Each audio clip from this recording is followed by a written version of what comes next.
Okay, very warm welcome again to this afternoon session.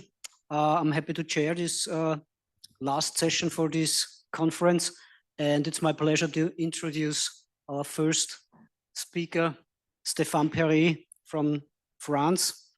And yeah, please feel free to ask questions afterwards. I will keep time and will call you for the questions. Thank you very much. Okay. Thank you for this introduction. So I will start just to thank the local committee of organization. So Chris, Christopher, and Ben for inviting me to this conference. It's a very pleasure to be there to talk with you this afternoon about sports monitoring. So this morning we heard a few words about critical power or domain of exercise. So I will go in that direction with sports monitoring. And I change the title just to stress you that there is a good time now to change maybe some few things in the field and to consider more muscle oxygenation as maybe an internal training load. So just a few words about the framework in training. So the main question of my talk is, does muscle oxygenation matter in monitoring the workloads? I will define what the workload. So we know that there are many factors in assessing human performance. And at the same time, it's possible now to get some new information about physiology, but not only biomechanics, to maximize the performance and health of the athletes. So it means it's necessary to get information and to new assessment of the internal or external loads. So in that direction, I am very convinced that mNIRS is for muscle oxygenation is quite useful, and we have to maybe to define some new key metrics on that direction, and especially for two domains according to this picture. So from the athlete's physical performance and physiological status. So just go back maybe if you are not familiar with this kind of framework in the exercise sport science. So you have many things. We start at the left on the top with training prescription, and after it's necessary to measure the external training load, internal training load. I will define just after this slide. And if you want to evaluate the training effects at different levels, for this afternoon it's at the physiological levels, and I will say not at the systemic but at the working muscles. It's necessary to have some new tools for that. So I am again quite convinced that muscle mNIRS can do that, and I will show you now a few examples for that. So what is external loads? So external load is corresponding to physical work prescribed or performed by the athletes. So it's a power output, speed, acceleration. So maybe you already see some people in the soccer on a rugby union with some sensors as a GPS, EMU to get information on time during the training, maybe during the match. And it's possible also to get some internal training load. So it's more related to psychophysiological response to this external load. And usually we are collecting, not often, I will say, heart rate. It's especially true for team sports. On maybe lactate on VO2 if it's necessary for that. And at the subjective levels, it's possible to get rating of perceived exertion. So Borg scales, there are many for that.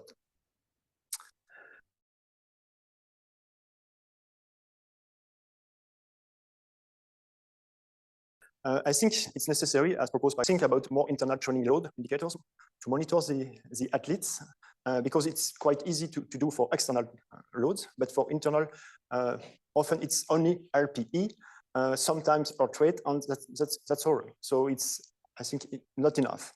So in that direction, on the left side, for the physiological component, I will say oxygen uptake might be necessary, but I will say it's maybe not. Heart rate maybe, and RP, but also mNIRS might be also combined with EMG if we want some muscle activity assessment according to the sports or the activity. So it's possible to monitor the working muscle to have information about oxygen delivery and utilization. It will be the next talk in some way. And it's possible to propose some new metrics. I got, by preparing this talk this year, some new publication about some new way to get some new metrics with mNIRS.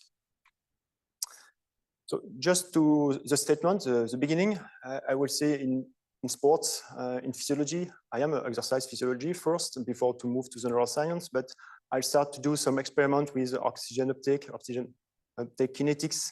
I'm familiar with heart rate, lactate threshold, ventilatory threshold, and so on. So it's very good, nice, and there is some large evidence on using these indicators, but I think if we want maybe to go to be more accurate about the working muscle groups, especially during some training camp, it's necessary to assess the muscle function, and maybe the muscle oxygen saturation can do the job. This morning we saw some information about healthcare application, so it's quite similar for the sports application, I will say. So SMO2, I am not going into the debate about STO2, SMO2, TSI, TOI. I am just pick up the terms from the papers, but I am convinced that SMO2 is maybe the best to use.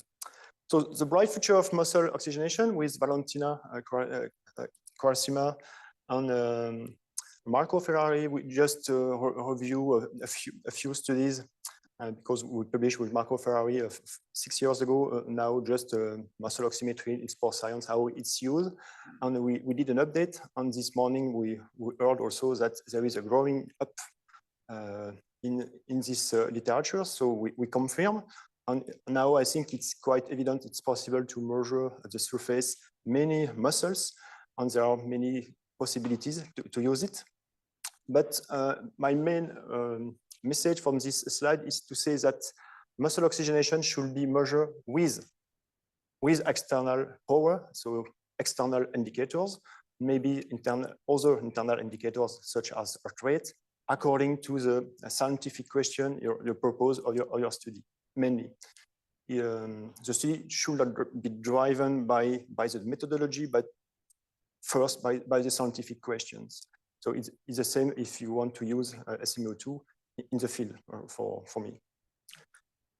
So we are lucky because now I think it's quite evident at this conference we have new wearable device to measure muscle oxygenation continuously on the field. So might be better for the future, but we are all ingredients, I will say, to move further for training, monitoring with mNIRS. So we are in Essex University. So during 1 decade, I think Dr. Benjamin Jones, one of the main organizers, did a very great job with Chris Cooper to evaluate muscle oxygenation, to monitor, to track the activity during some very challenging sports, sprint triathlon, swimming, and synchronized swimming. So sometimes it's more feasibility of this assessment, but in team sports also. On underwater assessment, it was quite challenging, and I would say it's quite very original. In 2024, it's still very impressive, and so we have the technology for that, if we want. So just a few review about the recent work I detect, just to convince you that there is a large, very important sensitivity of monitoring muscle oxygenation, sometimes called muscle oxidative metabolism. So it might be not the good terms from some publication. For different muscles, so upper and lower limbs, it's possible to measure this muscle. And in this publication, for world-class kayaker, it was clear that different modalities were compared, and the sprint interval training was very important to activate the muscle oxygen demands on oxidative energy metabolism more than the other training modalities, interval training and repeat training. in this publication, I think it's quite interesting to observe that not only SMO2 was collected, but also heart rate and blood lactate. So it means, as I said before, it's necessary maybe to combine all these central peripheral factors to have an overview, a picture of the training effect. Also, I saw some publication in 2020 from two, I would say, some researcher quite expert on. They are proposing in this case report just a quick overview about the case studies on the number 3 and number 4 is quite interesting because it's the interval training. So with the threshold intervals and aerobic capacity intervals, it was possible to track as we did before, and we can still do with heart rate, the working time and also the recovery time. And it's quite evident during the recovery phase that the recovery rate with SMO2 change over time, and it's quite a good indicators during the training session that maybe you have to optimize the training session. So it's a good example for that in this paper. And Jim Arnold, present in this audience, also did a very good job since now 4 years. And I don't know if you know his blog, but it's very rich. There are many information. And one of them is based on internal training load in comparison with the heart rate. And he proposed, I fully agree with him that it might be necessary, as we have in physiology about the mechanical work efficiency, maybe to assess the local metabolic efficiency. So it means an oxygenation measure over the work, maybe oxygenation over the work, not the inverse. So it might be a discussion. So it's new factors for that. And also you can profile with a power duration, as you said this morning, some way with a critical power. And as compared to heart rate, the variability was quite good. And Jem did some recent study about that in different ways in a cycling task, not only. So just now try to say that there are some good evidence and sometimes not in some sports, and we need maybe to move on that direction. So for endurance sports, I will start with cycling. It's quite basic, but in this review, there are many papers. But in this review, we can see that finally there are 3 main goals. So the training adaptation evaluation according to the training modalities, I said just before. And for the cycling, maybe other sports, it's try to optimize the pedaling cadence strategy. So between 60 RPM or maybe more. And there are some interesting work for that, but it's for cycling, maybe rowing, if we are transferring to another sport for upper limbs. And also it's quite now famous. It's to estimate the break point for the anaerobic threshold, not ventilatory or lactate. I call that anaerobic threshold just for simplicity. For running, I would say it's the same. Now we have the possibility to get power output just on the foot. So there are many new devices for that. And it's possible to get also heart rate. And so in this publication, so sorry, there is something wrong with this figure on the left side.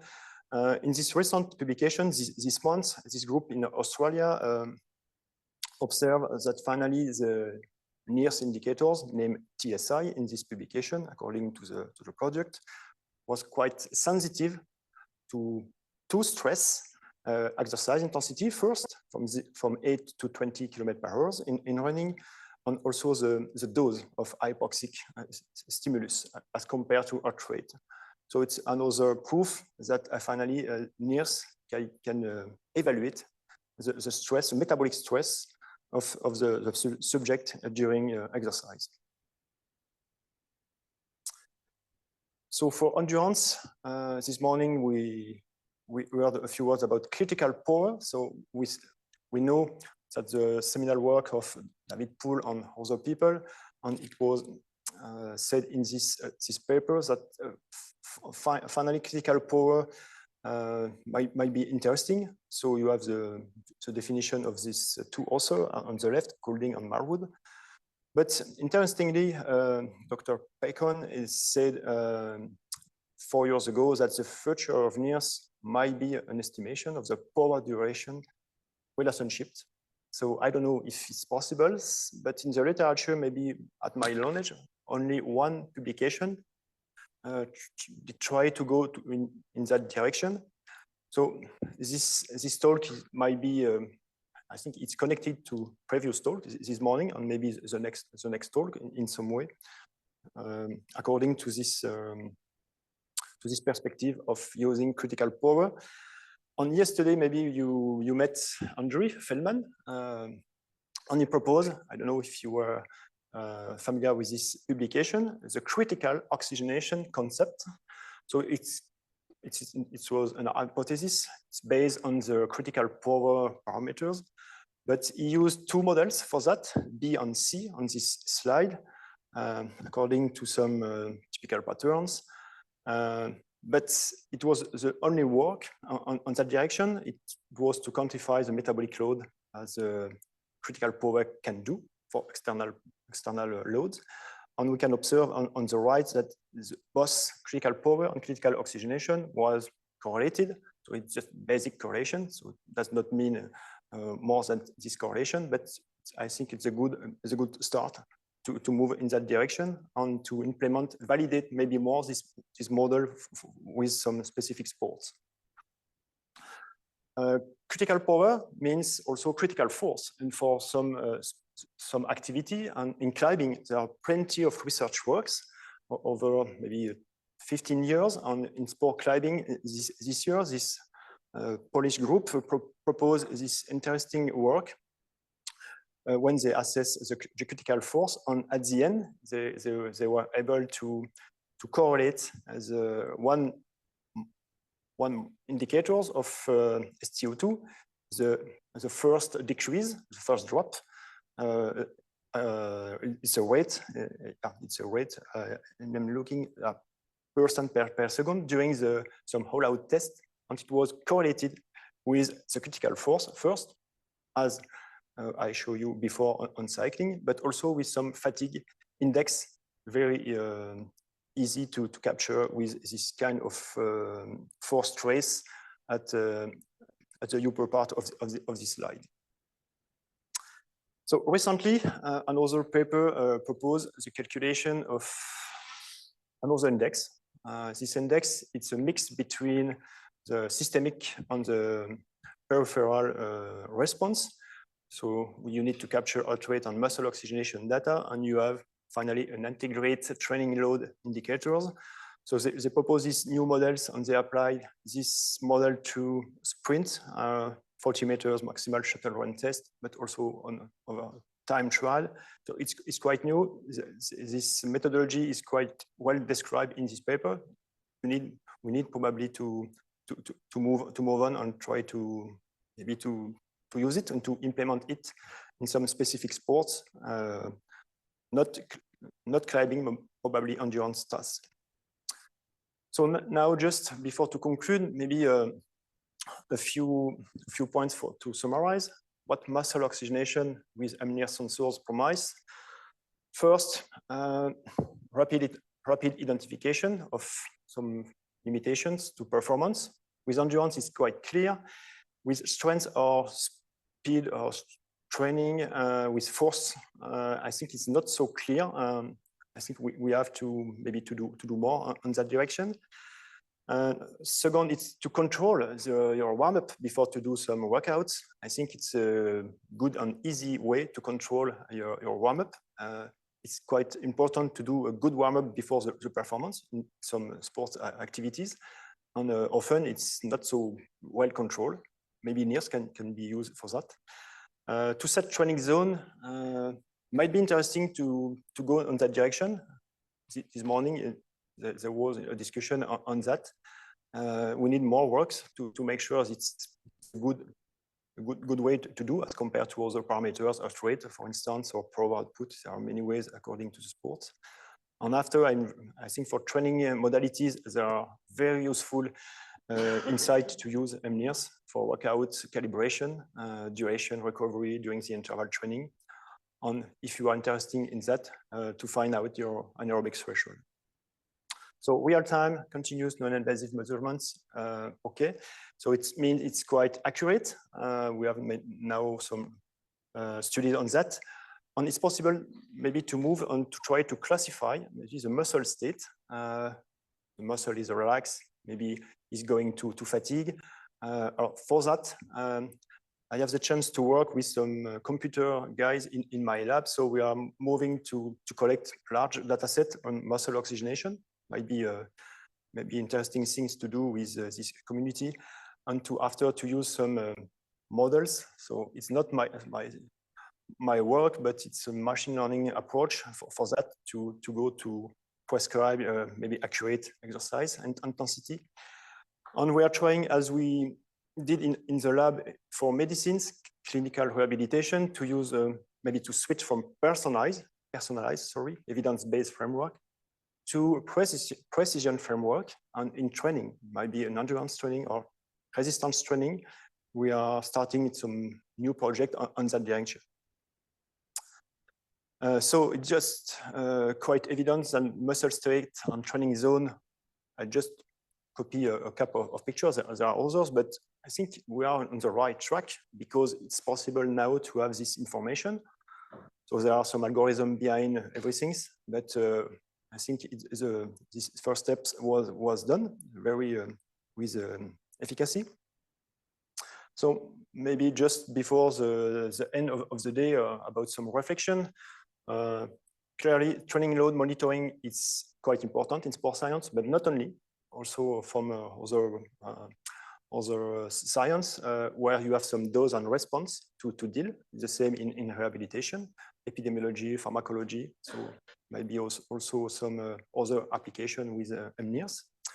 And the line just after it, just to say that finally external load measure is quite convenient as compared to internal load indicators, because often if you have to put heart rate monitors and after to use some questionnaires for EP or other, it's quite difficult for some people in top athletes to use it.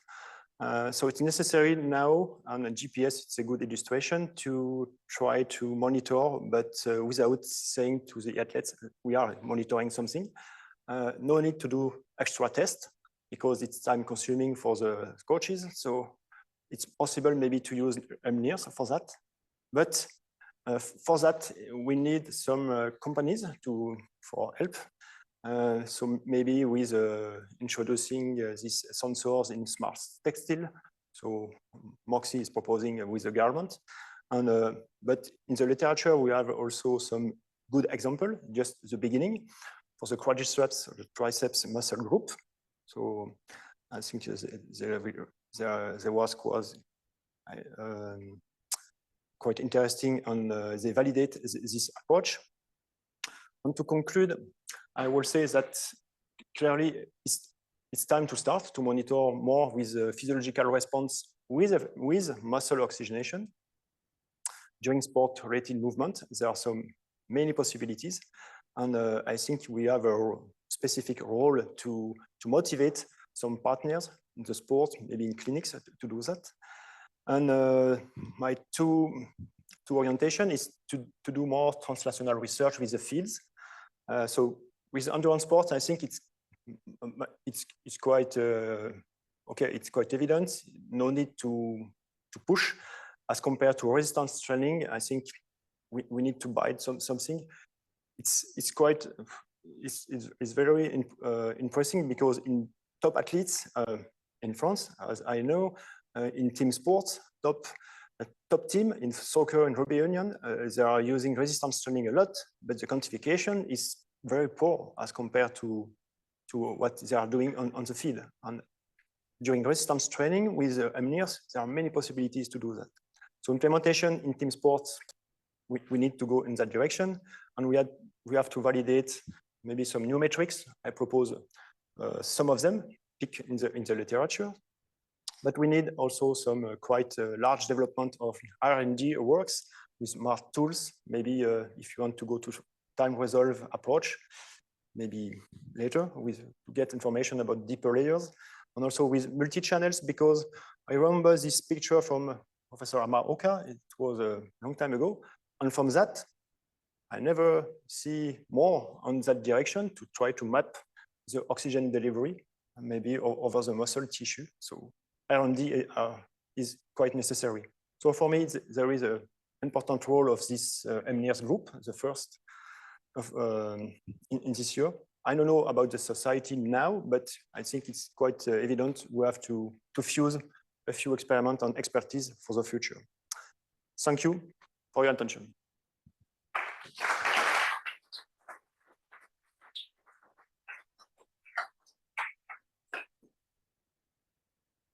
Thank you, Stephane. So paper is open for discussions. We started 5 minutes later, so you were exactly on time. So are there any questions from the audience? So maybe I will start with one. You've mentioned the external load measurement or the combination external load with mNIRS. So how do you see muscle NIRS measurement in control of fatigue, for example? Yeah, I think you talked about that this morning. I think first you have to get an external load indicators, and after you can measure the response of that. So it means if you want to constant pace, you can have information about the mNIRS. But if the pace is not constant, you have to try to figure out a new maybe ratio. Oxygen gain does exist. Sorry, it's milliliter of oxygen per watt. We can do the same maybe with NIRS without units, also specific unit, but it's possible. Yeah. Please. First, thanks for your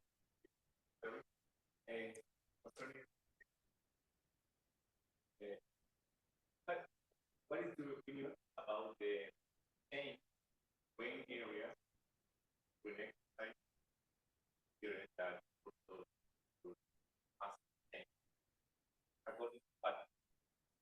what is the beginning of the exercise for brain change? Asking with brain. Okay, it's a little bit out of the scope of my talk, but I know also there's some brain. For that purpose, if you are going to fatigue and everything, and maybe if you want to get information about the central brain into the peripheral things, for me, it's better to use EEG and EMG because it's possible to get the occurrence between the two signals, and you have some scientific background behind to justify a few things. With mNIRS, I don't know if, okay, you can measure both, but after it's not the same story with as compared to electrophysiological signals.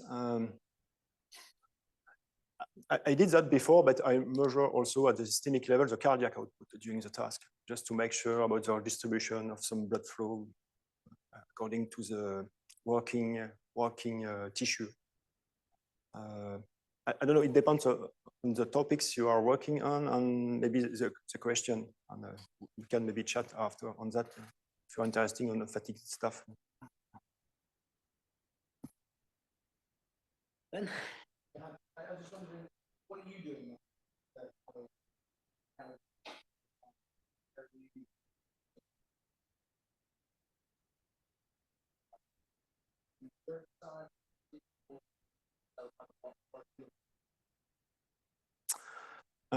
Right now, I am moving on resistance training.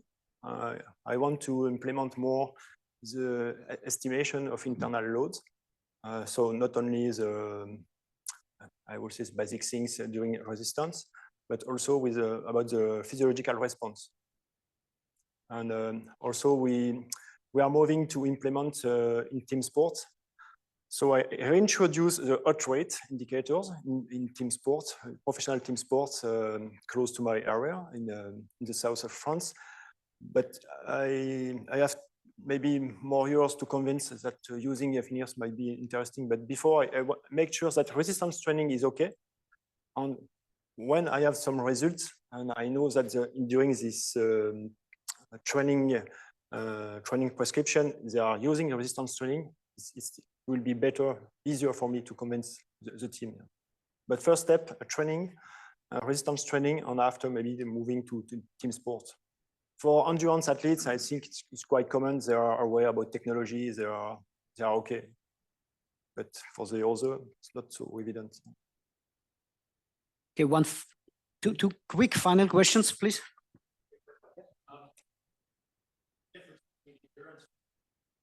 For internal training,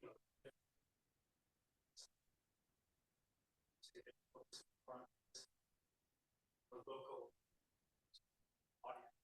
Yep. Is there a limitation to how much endurance as a body? Yeah. For resistance training, I think it's for whole body. We think you need to control systemic change. Otherwise, it's difficult to interpret very accurate with a big accuracy or muscle oxygenation data. For resistance training, you need a few control, but less as compared to whole body. So I prefer to move on that. Maybe it's just a functional muscle groups first before to move some, I would say, some squat or other task, step by step. Yeah. Okay, last one right here.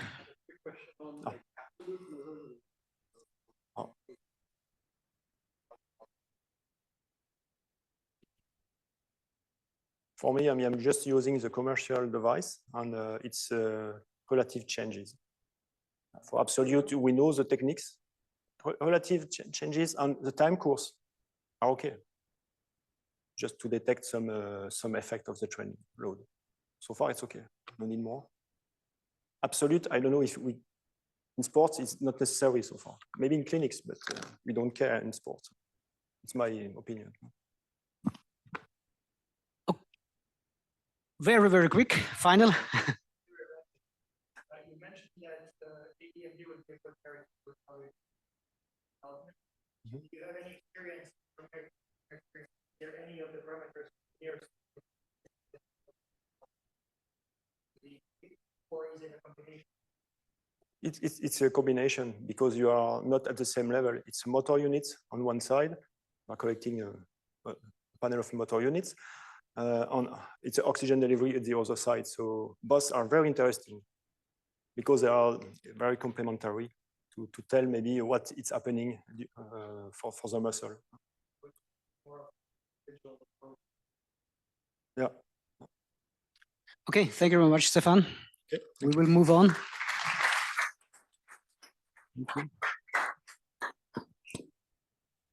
To our next speaker.